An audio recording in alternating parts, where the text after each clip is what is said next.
Hello class 11 students. आज हम first chapter का एक टॉपिक डिस्कस करने वाले हैं। लास्ट लेक्चर में मैंने आप लोगों के साथ डिस्कस करा था लिमिटिंग और एक्सेस रिएजेंट के बारे में कि लिमिटिंग रिएजेंट क्या होता है, एक्सेस रिएजेंट क्या होता है।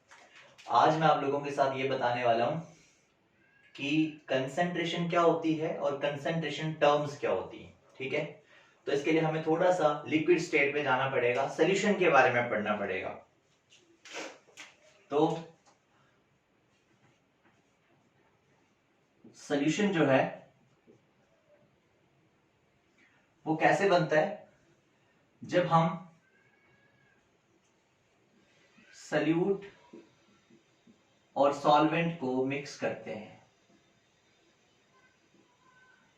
ठीक है, जब हम सल्यूट और सॉल्वेंट को मिक्स करते हैं तो हमारा सोल्यूशन बन जाता है।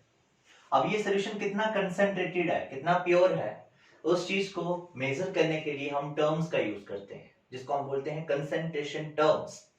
पहले हमें सोल्यूशन पढ़ना, सोल्यूशन के बारे में मैं आपको बता रहा था कि सोल्यूशन कैसे बनता है जब हम सल्यूट और सॉल्वेंट को मिक्स करते हैं। अब ये सल्यूट क्या है और सॉल्वेंट क्या है ये भी पता होना चाहिए। तो सल्यूट क्या होता है, जो जनरली लिमिटेड कम अमाउंट में होता है, ठीक है, लेस अमाउंट में होता है।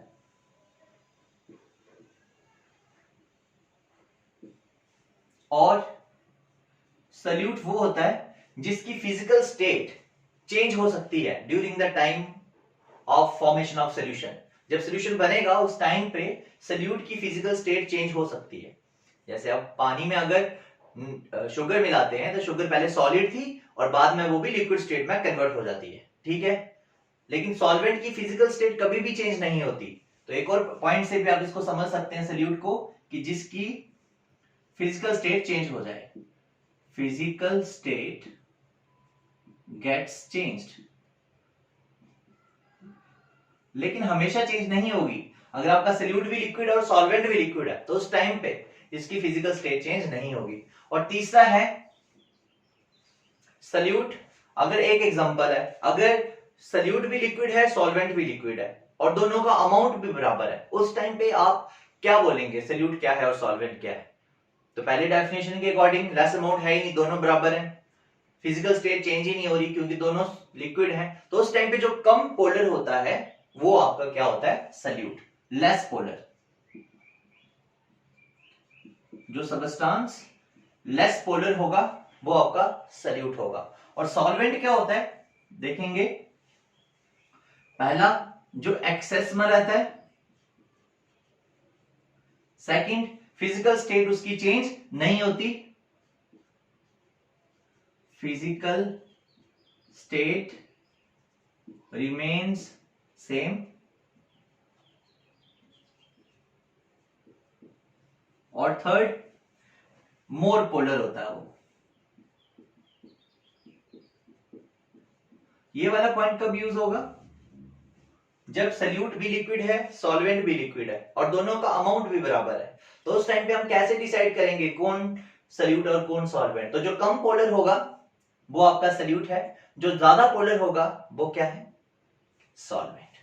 अब हम बात करेंगे नेक्स्ट कि जो ये आपका सोल्यूशन होता है, इसमें अब आपको ये तो क्लियर हो गया कि दो चीजें होती है, एक सल्यूट और एक सॉल्वेंट होता है। अब कंसंट्रेशन क्या होती है, पहले हम कंसंट्रेशन को समझेंगे।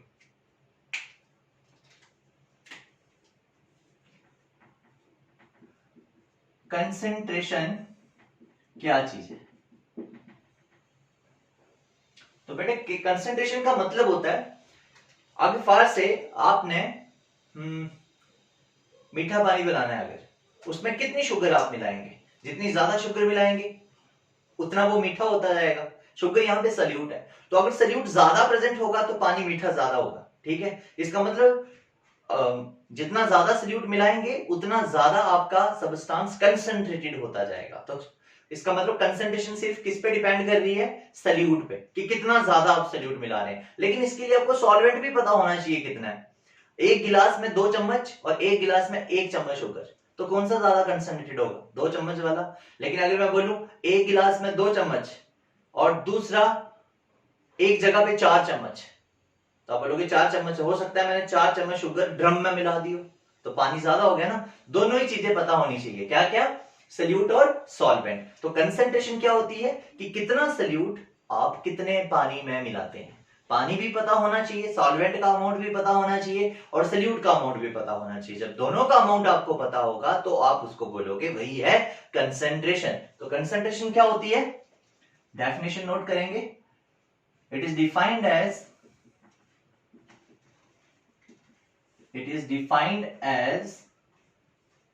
the amount of solute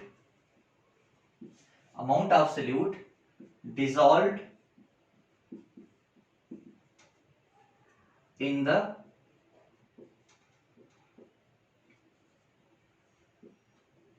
known amount of solvent।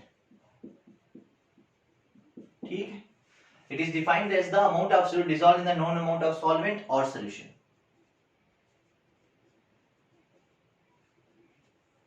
ठीक है, तो कितना सल्यूट कितने पानी में या कितने सोल्यूशन में आपने मिलाया है, वही उस सोल्यूशन की कंसंट्रेशन होगी। ठीक, अब हम बात करते हैं कि जो आपका सोल्यूशन होता है उसकी कंसंट्रेशन को मेजर करने के लिए हमारे पास कितनी टर्म्स है, हम किस किस तरीके से कंसंट्रेशन को मेजर कर सकते हैं। और वो जो तरीके हैं कंसंट्रेशन को मेजर करने के, उन्हीं को हम बोलते हैं कंसंट्रेशन टर्म्स। ठीक है, तो उनको हम क्या बोलते हैं, कंसंट्रेशन टर्म्स बोलते हैं। तो देखेंगे यही सेम लेक्चर मैं 12th में भी पढ़ा चुका हूं, क्लास 12th में भी ये मैंने डिस्कस करा है। तो लेट्स सी, कुछ कंसंट्रेशन टर्म्स आप लोगों को मैं पढ़ाऊंगा अभी।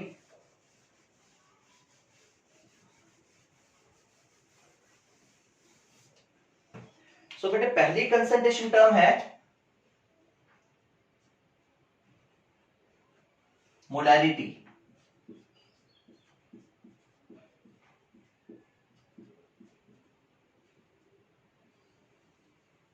ठीक, तो मोलैरिटी क्या होती है,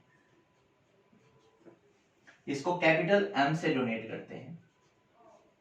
और मोलैरिटी का मतलब होता है, अब यहां पे एक नई टर्म आप लोगों ने सीखनी है, मैं पहले भी बता चुका, मोल्स। मोल्स को एन के साथ डिनोट करते हैं और मोल का मतलब होता है, किस चीज के लिए यूज होता है, ये अमाउंट ऑफ सबस्टेंस के लिए, अमाउंट ऑफ सबस्टेंस के लिए यूज होता है मोल, इसको एन के साथ डिनोट करते हैं। और कभी आपने नंबर ऑफ मोल्स कैलकुलेट करने हो तो उसका फॉर्मूला होता है given weight upon molecular wait, molecular mass, मतलब W अपॉन M। W हो गिवन मास और M हो गया मॉलिक्यूलर मास। तो N किसके बराबर है, W upon M, given weight of the substance, molecular weight of the substance. जैसे अगर आपको बोला हो कि आपके पास 10 ग्राम H2SO4 है, तो बताओ ये कितने मोल्स हुए। तो आप क्या करोगे, number of moles of H2SO4 is equals to given weight of H2SO4 that is 10 gram, 10 divided by H2SO4 का मॉलिक्यूलर वेट। तो कितना आएगा, एक हाइड्रोजन का एक तो 2 हो गया, सल्फर का मास होता है 32, ऑक्सीजन का 16, 4 जा 64 और ये टोटल हो गया 98। तो 98 given weight upon molecular wait, तो 10 बाय 98 आ गया। इस तरह से हम किसी भी सब्सटेंस का नंबर ऑफ मोल्स जो है वो कैलकुलेट कर सकते हैं। तो नंबर ऑफ मोल्स का फॉर्मूला यहां पे आप लोग लिख लीजिएगा, क्या है, यहां पे लिख देता हूं, number of moles is equals to given weight upon molecular weight. एक चीज और याद रखनी है आपने, वो क्या, यहां पे हम सॉल्वेंट को कैपिटल ए के साथ रिप्रेजेंट करेंगे और सल्यूट को बी के साथ रिप्रेजेंट करेंगे। ठीक है, तो सॉल्वेंट आपका ए हो गया और सल्यूट आपका बी हो गया। अगर हम बोलेंगे number of moles of solute तो हम एन बी लिखेंगे, एन हो गया नंबर ऑफ मोल्स, बी हो गया सल्यूट। तो एन बी किसके बराबर होगा, given weight of solute upon molecular weight of solute. और अगर आपको सॉल्वेंट का करना होगा एन ए, तो ये होगा W A upon M A, याद रखेंगे इसको। ठीक, चलिए यहां पे आते हैं। मोलैरिटी का मतलब क्या है कि कितने मोल्स, और मोल्स मतलब अमाउंट ऑफ सब्सटेंस, तो कितने मोल्स सल्यूट के आपने 1 लीटर पानी में डिसॉल्व किए हैं? बहुत simple, it is defined as the amount of solute dissolved per litre of the solution. क्या है? It is defined as the amount of solute dissolved per liter of the solution, कि कितने salute के moles आपने 1 litre पानी में dissolve किए हैं। ठीक है, मोल्स ऑफ सल्यूट मतलब कितना सल्यूट आपने 1 लीटर पानी में मिलाया है। तो इसको हम कैसे लिखेंगे? m is equals to number of moles of solute। अब number of moles of solute को हम NB लिखेंगे, NB upon volume of solution in liters, volume of solution in liters। तो ये क्या आएगा बेटे? NB की जगह क्या लिखेंगे? WB upon MB, WB upon MB divided by volume of solution in litres. एक बात आपको याद रखनी है, अगर आपको मोलारिटी कैलकुलेट करनी है तो सॉल्यूशन का वॉल्यूम आपको हमेशा लीटर्स में ही लेना है। मिलीलीटर में दिया होगा तो लीटर में कन्वर्ट करेंगे। कैसे करेंगे कन्वर्ट? देखो, WB upon MB divided by volume, अगर मिलीलीटर में दिया है तो डिवाइड कर दो 1000 से, तो ये लीटर में कन्वर्ट हो गया। तो ये फॉर्मूला बन जाएगा WB upon MB into 1000 upon volume. ठीक है बेटे, ये आ गया आपका मोलारिटी। ठीक, this is your question number first. ठीक है, अब इसके यूनिट्स क्या होंगे? तो यूनिट्स इस फॉर्मूला से लिखते हैं, नंबर ऑफ मोल्स, तो ऊपर मोल्स और नीचे लीटर, तो यूनिट्स क्या आ गए? Moles per litre. अब इस मोलारिटी के लिए आपने एक चीज और याद रखनी है, वो क्या मोलारिटी टेम्परेचर के साथ चेंज करती है या नहीं करती है? अब देखो, ये वॉल्यूम पे डिपेंड कर रही है, तो वॉल्यूम तो चेंज हो जाता है ना टेम्परेचर के साथ। इसका मतलब it changes with temperature, temperature के साथ ये चेंज कर जाती है। तो जो चेंज कर जाए वो सही नहीं होती कंसंट्रेशन टर्म। तो ये कंसंट्रेशन टर्म इतनी अच्छी नहीं है क्योंकि चेंज हो रही है, इसकी द्वारा कैलकुलेट की गई कंसंट्रेशन की वैल्यू इतनी एक्यूरेट नहीं आएगी। तो इट चेंजेस विथ टेम्परेचर, मतलब ये टेम्परेचर डिपेंडेंट है, टेम्परेचर डिपेंडेंट। तो ये था आपका फर्स्ट कंसंट्रेशन टर्म जिसका नाम था मोलारिटी। ये आपको समझ में आ गया होगा। इसी के साथ एक दो न्यूमेरिकल देखते हैं, इसका किस तरह से हम इसके न्यूमेरिकल कैलकुलेट करें।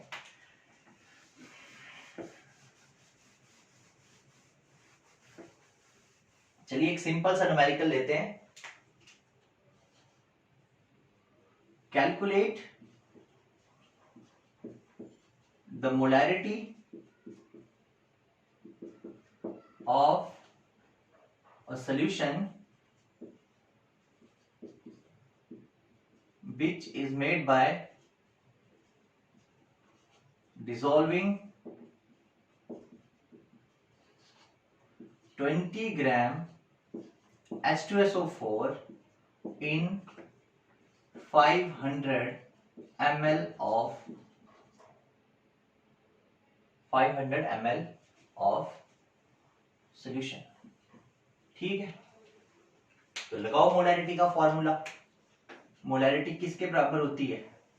WB given weight of solute upon molecular weight of solute multiplied by 1000 upon volume. ये वाला फॉर्मूला कब है? जब वॉल्यूम मिलीलीटर में दिया था, आपने इसको 1000 के साथ डिवाइड करके लीटर में कन्वर्ट कर रखा है, तो क्या होगा? तो ये वॉल्यूम मिलीलीटर में ही है, मतलब यहाँ पे कितना दिया है? 500। गिवन वेट कितना दिया बच्चे? 20 ग्राम, 20 अपॉन 98, क्योंकि अभी हमने कैलकुलेट किया था H2SO4 का, मल्टीप्लाइड बाय 1000 अपॉन वॉल्यूम कितना है? 500। तो 0 के साथ 0 कैंसिल, 5 2 10, 22 40, 40 बाय 98। मोलारिटी कितनी आ गई? 40 बाय 98 मोल्स पर लीटर। इस तरह से हम इसके क्वेश्चंस को सॉल्व कर सकते हैं, ठीक है। हाँ, एक चीज और नोट करनी है आपको, कभी कभी आपको ना वॉल्यूम की जगह क्या दिया होगा, मास दे रखा होगा, लेकिन आपको तो यहाँ पे वॉल्यूम चाहिए। उस क्वेश्चन में आपको डेंसिटी भी गिवन होगी, तो आप डेंसिटी की हेल्प से mass upon volume, volume calculate कर लीजिएगा, मास अपॉन डेंसिटी। आपको मास भी दिया है, डेंसिटी भी दिया है, तो वॉल्यूम कैलकुलेट हो जाएगा, क्वेश्चन भी सॉल्व हो जाएगा, ठीक है। तो ये थी आपकी फर्स्ट कंसंट्रेशन टर्म जिसका नाम था मोलैरिटी। ओके, तो अभी हम सेकंड कंसंट्रेशन टर्म पे आते हैं। सेकंड कंसंट्रेशन टर्म है molarity.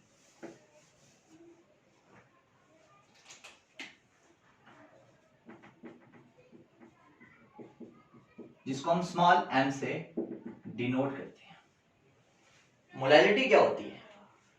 It is defined as the number of moles of solute dissolved per KG of the solvent. मतलब कितना अमाउंट ऑफ सब्सटेंस, सॉल्यूट का कितना अमाउंट आप एक केजी सॉल्वेंट में डिसॉल्व करते हैं, उसमें सॉल्यूशन था, ठीक है। वो क्या था, कितने सॉल्यूट, कितना अमाउंट सॉल्यूट का आप 1 लीटर सॉल्यूशन में डिसॉल्व करते हैं, और ये क्या है, कितना अमाउंट सॉल्यूट का आप 1 केजी सॉल्वेंट में ऐड करते हो। तो इसकी डेफिनेशन क्या है, आप सीधा फॉर्मूला लिखिए, स्मॉल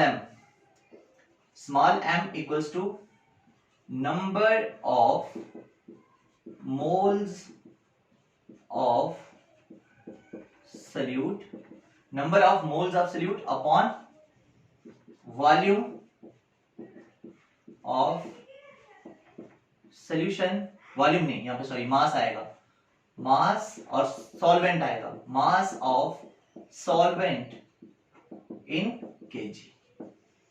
तो ये एनबी है, और आपको पता है एनबी को कैसे लिखा जाता है, मैंने अभी भी लिखा हुआ है, NB equals to WB upon MB. तो ये हो जाएगा WB upon MB upon given mass of the solvent, that is WA।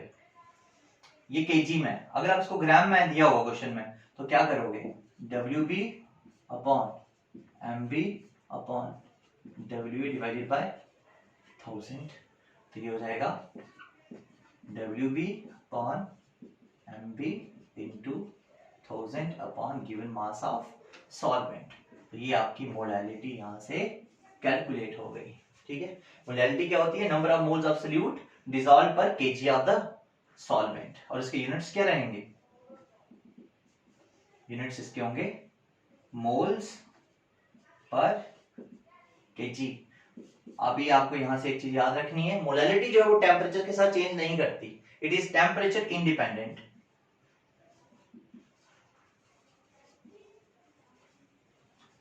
और इसीलिए it is preferred over molarity. हम इसको ज्यादा प्रेफरेंस देते हैं उसके कंपैरिजन में, ठीक। तो ये थी आपकी पहली 2 कंसंट्रेशन टर्म्स। उम्मीद करता हूं आपको अच्छे से समझ में आया होगा ये। तो नेक्स्ट लेक्चर में मैं कंटिन्यू करूंगा कंसंट्रेशन टर्म्स को। Thank you.